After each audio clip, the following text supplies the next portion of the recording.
हाँ जी बच्चों, टॉपिक को आगे बढ़ाते हैं। सभी बच्चे ध्यान देना, बहुत ही अच्छा टॉपिक है। टॉपिक का जो हेडिंग है जी, शेप ऑफ मेनिकस। ठीक है जी। तो लेट्स देखिए। Consider a tube just emerged into water. आप देख पा रहे हैं एक ट्यूब है जो हमने पानी में डिप कर दिया है। तो यहाँ पर खास क्या है देखने के लिए? खास देखने के लिए है, जब ये ट्यूब पानी में नहीं डाली थी तो पानी एकदम प्योर हॉरिजेंटल था। अभी क्या हो रहा बच्चों? आप देखिए पानी यहाँ पर क्या हो रहा है, कर्व शेप है। ये शेप देख रहे हैं आप? ये चेंज इन शेप, ये ऐसा शेप क्यों बना है? इसको ही मैनिकस कहते हैं बच्चों। ठीक है जी। तो in this case what do we observe in the diagram? Diagram में बेसिकली आपको ये शेप देखनी है। We observe that liquid surface bends at the meeting point. क्या ऑब्जर्व कर रहे हैं बेटा? हम ऑब्जर्व कर रहे हैं कि लिक्विड सरफेस है वो क्या कर रहा है, bends at the meeting point. Okay, bending क्यों हुई है, क्या कंसेप्ट है, इनको हमने आगे समझना है बेटा। ठीक है जी।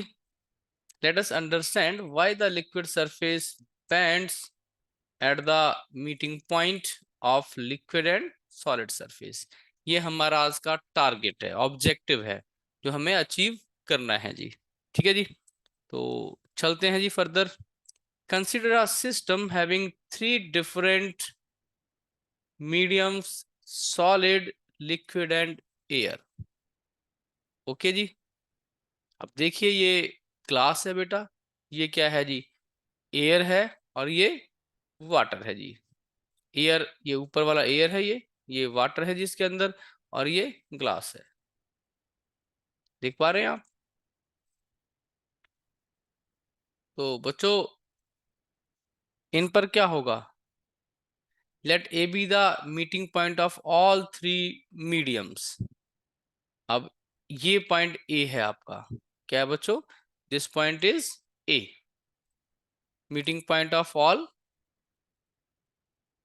मीडियम्स। देखो यहाँ पर क्या है जी, ये पानी है जी, है ना? अगर आप ध्यान देंगे, ये यहाँ पर वाटर है जी, यहाँ क्या है, एयर है, ये क्या है, ग्लास है। Okay, let Fa be the force of adhesion between liquid molecule and glass molecule. दो तरह की फोर्स पढ़ाई थी हमने, अडहेसिव और कोहेसिव फोर्स।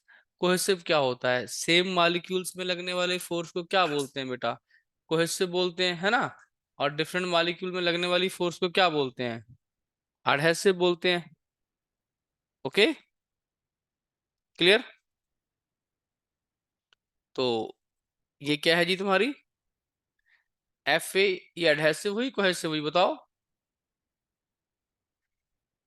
अडहेसिव। ठीक है जी। इस मॉलिक्यूल का ग्लास से इंटरेक्शन। ओके, नेक्स्ट है बेटा F C be the force of cohesion between the two liquid molecules. जो मान लीजिए कि ये जो पानी का मॉलिक्यूल है, पानी इसको क्या करेगा, अपनी तरफ खींचेगा। ये फोर्स क्या हुई है? कोहेसिव फोर्स हो गई जी। क्लियर? इन दोनों का सम कहाँ होगा बच्चों? The resultant of these two forces, इनका और इनका क्या है, रिजल्टेंट, है ना जी? दोनों का सम क्या आ गया जी, एफ आर। पैरेललोग्राम पढ़ा ना आपने? दोनों का सम क्या आ गया बच्चों, F R. So the surface of the liquid always tries to be perpendicular to the resultant. Liquid का सरफेस क्या कोशिश कर रहा है कि वो रिजल्टेंट के हमेशा क्या हो, परपेंडिकुलर हो। Okay, due to this resultant force the liquid takes concave shape. Liquid क्या करता है? Due to this resultant force the liquid takes concave shape. कौन सी शेप बेटा?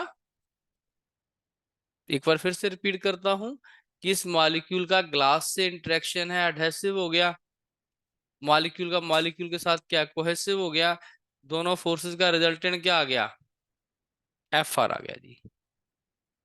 ठीक है जी, क्योंकि रिजल्टेंट फोर्स है वो परपेंडिकुलर हमेशा होती है सरफेस के, तो उसकी वजह से शेप क्या हो गया जी, कनकेव शेप। देख रहे हैं परपेंडिकुलर कैसे बन रहा है, बहुत ही क्लियर आपको दिखाई दे रहा है। ध्यान से देखिएगा बेटा, इस पॉइंट को ध्यान से देखना, फिर दोबारा से रिपीट कर रहा हूँ। ये शेप क्या हुई, यहां से देखो कनकेव शेप हुआ ना, कनकेव। कनकेव क्यों हुआ? क्योंकि ये फोर्स है वो शेप के क्या होनी चाहिए, ऑलवेज परपेंडिकुलर। ठीक है जी, क्लियर? यहां तक ओके है जी? तो बना लीजिए, प्लॉट कर लीजिए। तो बच्चे फर्दर आपको समझ में आया ये कनकेव शेप क्यों बना है? ओके, आगे चल रहे हैं। Consider a system having three different mediums, solid, liquid and air. फिर से देखते हैं, ये अभी पहले पानी था, अब मरकरी है। मरकरी में कोहेसिव फोर्स ज्यादा होती है अडहेसिव से। ठीक है जी, मरकरी का नेचर है। मरकरी में तो क्या होगा जी, फिर से हम सेम ए मॉलिक्यूल मानेंगे जी। फर्दर क्या होगा बेटा, एफ ए क्या है, force on mercury molecule due to glass. ठीक है जी, लिक्विड एंड ग्लास, ये मरकरी लिक्विड है, ग्लास की फोर्स मान लेते हैं एफ ए है। ओके, एडहेसिव फोर्स है मतलब कि अब दूसरे तरह के लिक्विड जो फोर्स लगाते हैं। ठीक है, और let F C be the force of cohesion between the two liquid molecules. ये देखो एफ सी काफी बड़ा है। कहानी क्या है कि एफ सी कोहेसिव फोर्स है वो एडहेसिव से बड़ा रहता है। किस केस में? मरकरी के केस में कोहेसिव फोर्स एडहेसिव फोर्स से बड़ा रहता है इन केस ऑफ मरकरी। तो क्या हुआ जी आगे, the resultant of two can be given using parallelogram law of vector addition. तो इसका जो रिजल्टेंट बनता है वो किधर आता है जी, टुवार्ड्स द एफ सी। इतना बड़ा है कि रिजल्टेंट एफ सी की तरफ आ गया है, रिजल्टेंट एफ सी की तरफ आ गया है। लास्ट केस में क्या था, समझ में आया? उसमें कोहेसिव फोर्स वीक थी, एडहेसिव स्ट्रांग थी। तो आगे बढ़ रहे हैं जी। तो अभी ये शेप इसकी क्या होनी चाहिए, the surface of liquid always tries to be perpendicular to the resultant, as we know. So due to this resultant force the liquid takes convex shape। Liquid ने कौन सा शेप लेना बेटा, कन्वेक्स शेप लेना है। देखिए आप, समझ में आए कन्वेक्स शेप कैसे है, यहाँ परपेंडिकुलर भी बन जाएगा। ठीक है जी, तो बहुत ही सिंपल शब्दों में आपने समझा। कन्वेक्स कब बनता है, मरकरी केस में क्या बनेगा, कन्वेक्स बनेगा, और पानी के केस में क्या बनेगा, कनकेव बनेगा बेटा। बच्चे समझ में आया?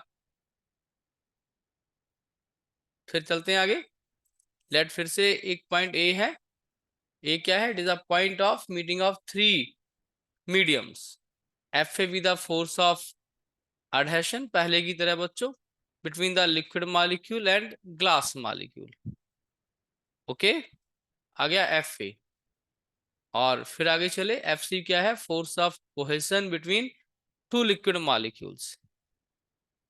क्या है जी, force of cohesion between two liquid molecules. Okay, the resultant of two can be given using parallelogram law of vector addition. और अगर एफ ए और एफ सी बैलेंस हो तो बेटा रिजल्टेंट रिजल्टेंट कहाँ जा सकता है, along the glass surface, along the glass surface. ऐसा भी पॉसिबिलिटी बनती हैं। ठीक है जी, the surface of liquid always tries to be perpendicular to the resultant due to this the resultant force the liquid takes the plane shape, no curve. ये pure water है, pure water इस तरह की शेप एक्वायर करता है। ठीक है जी। लिक्विड के नेचर पे डिपेंड करता है, इम्प्योरिटी पे डिपेंड करता है, शेप क्या आएगी बच्चों। क्लियर जी। तो मैं हमें कनकेव का भी समझ में आया क्यों होता है। एडहेसिव फोर्स बड़ी हो तो कनकेव शेप बनता है, कोहेसिव फोर्स बड़ी हो तो कन्वेक्स शेप बनता है, और बैलेंस हो तो प्लेन शेप भी बनता है। ठीक है जी। तो कुछ मल्टीपल हैं जी। The shape of meniscus is concave because, option दीजिए, F A less than F C, F A more than F C, F A equals to F C, none of this. Concave कब बनता है? जब adhesive force बड़ी हो किससे? Cohesive. ये liquid का नेचर है, नेचर की वजह से शेप बनती है। क्लियर। नेक्स्ट है जी surface tension, surface energy are क्या है जी? ये क्वेश्चन सही टाइप नहीं हुआ है, क्वेश्चन का आंसर से कोई लिंक नहीं है, तो इसको डिस्कार्ड करते हैं बच्चों। हाँ, टाइपिंग एरर है। ठीक है। तो कंसेप्ट आपको समझ में आया। नेक्स्ट है जी angle of contact and its characteristic. Angle of contact क्या है जी और इसका कैरेक्टरिस्टिक क्या है जी? ओके।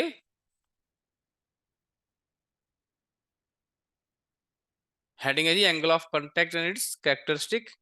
तो let us understand what we mean by angle of contact. क्या मतलब है जी एंगल ऑफ कांटेक्ट का, समझते हैं।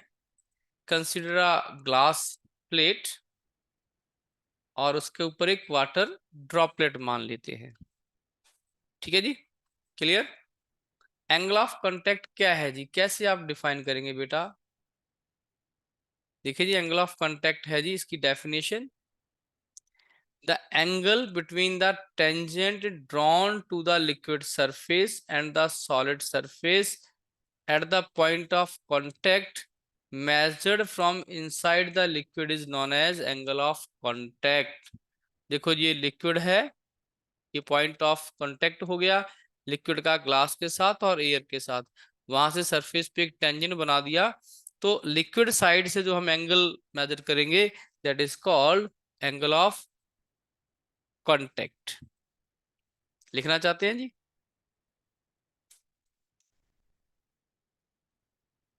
वंस अगेन क्या है जी, बोलिए एक बार फिर से रिवाइज कर लेते हैं।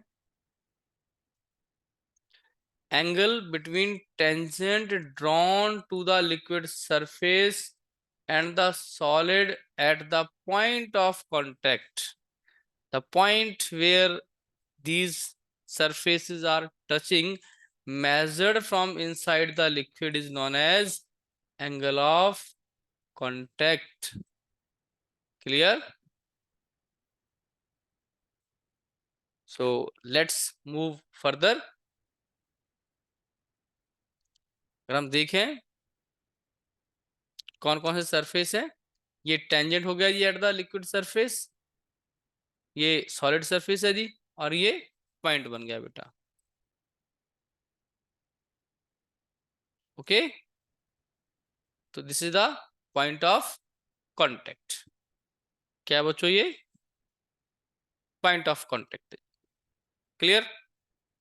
This is the point of contact. और angle measured from inside the liquid.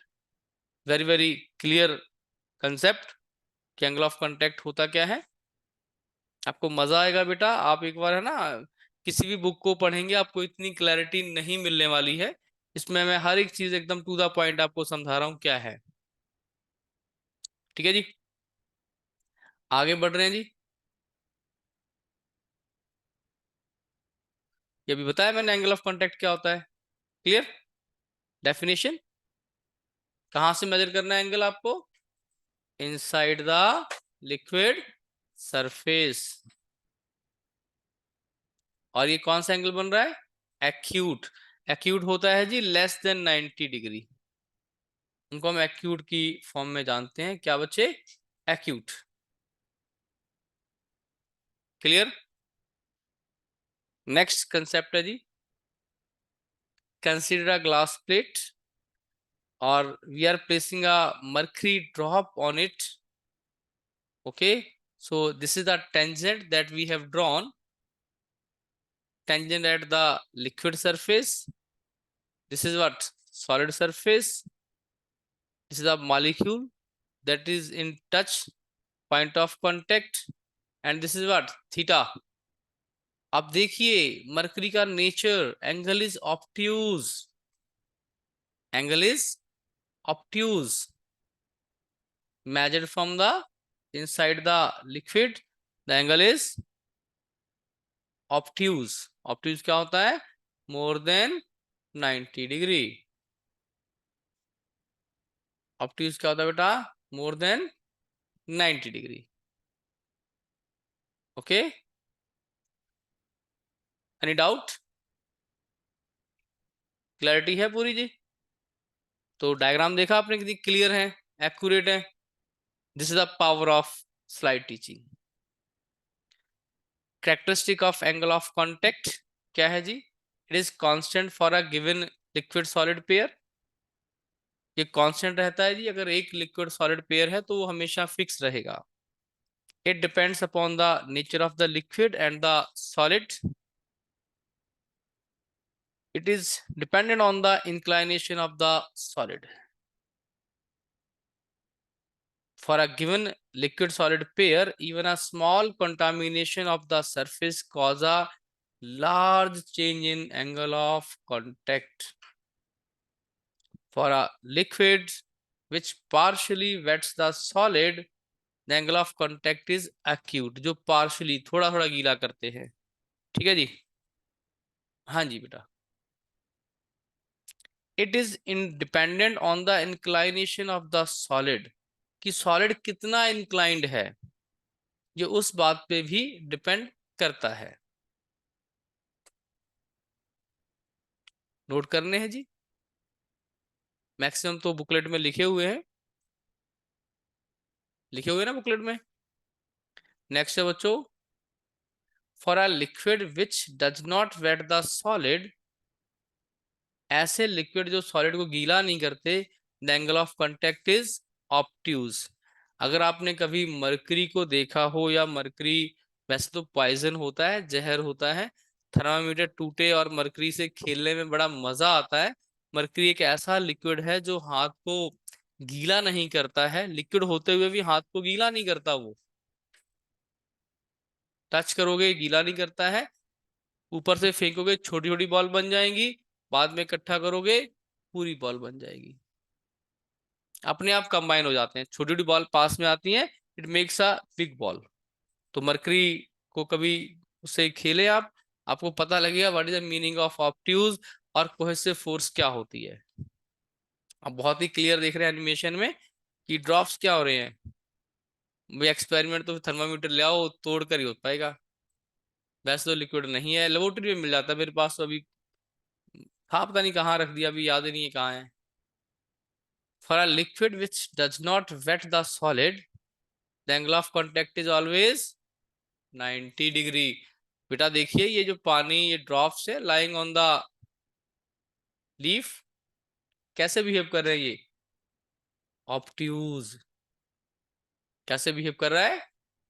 क्यों? देखो ये सरफेस को गीला नहीं कर रहा है वाटर, ऐसा सरफेस है, तो क्या बिहेव कर रहा है ये? Obtuse. Should I move further? आपने विश जाहिर की है मरकरी की, है ना? तो देखिए, आंखें बंद कीजिए और ये देखिए मरकरी आपके हाथ को गीला नहीं करता है, ठीक है? और इसकी शेप है वो स्फेरिकल रहती है बच्चों। रियल में मरकरी ऐसे शाइनिंग फॉर्म में दिखाई देता है, ठीक है जी? For a liquid which completely wets the solid, the angle of contact is equal to zero. Partially में acute, complete wet zero. Point समझ में आ रहे हैं? पार्शियली के लिए एक्यूट, पूरा वेट करे, जीरो, बिल्कुल वेट ना करे, obtuse. In this case, the tangent to the liquid surface is almost along the surface of the solid। जैसे एक टिश्यू पेपर है, आप पानी डाल रहे हैं, इसको पूरा वेट कर रहा है, तो एंगल ऑफ कांटेक्ट क्या आएगा? जीरो आएगा। ठीक है जी, क्लियर है सभी को? Question, if water and glass has angle of contact less than 90 degree, then water will get wet the glass, water will not wet the glass, both A and B, depends on inclination of the glass। Acute angle है, less than 90 है, तो क्या होगा? Water will wet the glass. Complete wet नहीं है, complete wait कहा होता तो मैं एंगल जीरो कर देता, पार्शली वेट है। If angle of contact is obtuse, then liquid wets the solid, depends upon temperature, liquid does not wet the solid, depends upon the pressure. हाँ जी, क्या ऑप्शन? देखिए जी, ये आपकी मेमोरी चेक के लिए होता है। आपने क्या समझा है? Pressure difference on two sides of meniscus, दोनों साइड पे प्रेशर का डिफरेंस क्या होगा? नहीं, ये अलग कंसेप्ट है। क्या इतना ही बहुत है या हमें और आगे चलना है आज?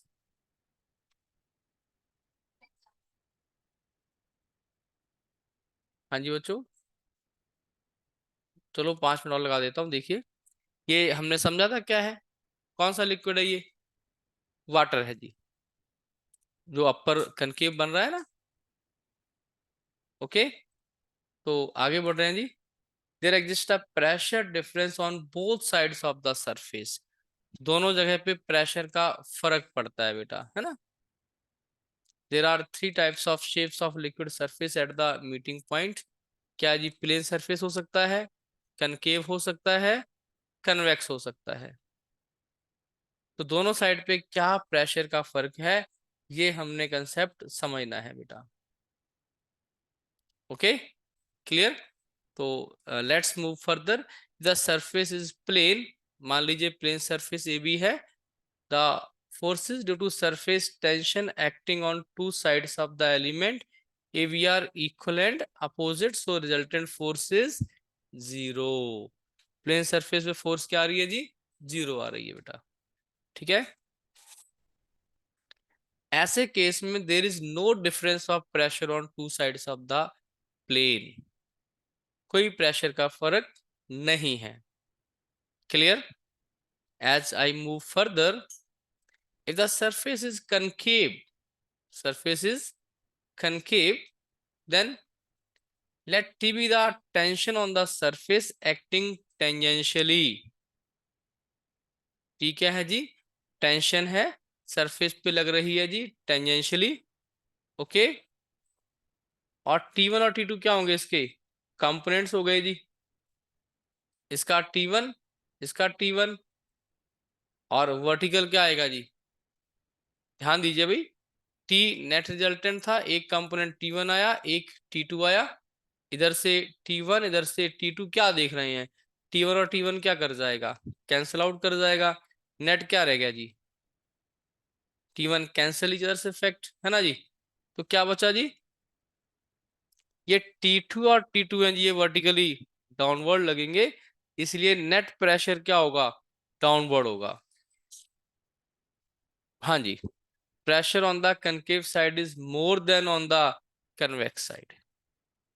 कनकेव साइड पे प्रेशर है वो ज्यादा होगा। समझ में आया जी? कनकेव साइड पे प्रेशर है वो। कोई क्वेश्चन? आगे चल रहे हैं बेटा। ऐसे ही if the surface is convex, तो फिर से टेंशन क्या है? हम टेंजेंशियली ड्रॉ करेंगे, कंपोनेंट तोड़ेंगे जी, तो क्या कैंसिल होंगे? T2 कैंसिल होंगे बेटा, T1 क्या जाएगा? ऊपर जाएगा। तो horizontal component T2 cancel each others effect, and hence there is net upward force on the meniscus। So the pressure will be concave side is more than on the convex side. समझ में आया जी pressure difference क्यों होता है?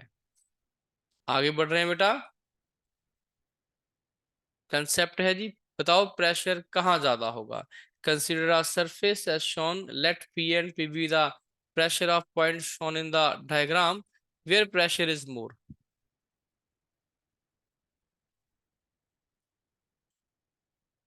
आप बताओ किस side पे ज्यादा होगा? ए पॉइंट पे, कनकेव साइड पे भी पढ़ाया तो था। ए पॉइंट पे प्रेशर क्या होगा? ज्यादा होगा। ए पॉइंट पे प्रेशर, इस शेप की वजह से ऐसा हो रहा है, ठीक है। या surface is plane, the pressure difference on the both sides is, बोलिए पक्का? Different, none of these depends on solid liquid pair. Same, same बेटा, पढ़ाया जो था आपको ध्यान से। प्लेन सरफेस पे प्रेशर क्या होता है? पहला डायग्राम क्या बनाया था? ठीक है जी। तो बच्चों आज के लिए इतना ही। अगर आपको ये अच्छा लगा है वीडियो, तो मैं इसको ना, आप इसको लाइक कीजिए, सब्सक्राइब कीजिए और मजे लीजिए, बार बार बात कीजिए, ठीक है जी। और कमेंट देना ना भूलें। आपके वैल्यूएबल कमेंट्स हैं, वो हमें फोर्स करते हैं कि हम और नए वीडियो बनाएं। Thank you ji.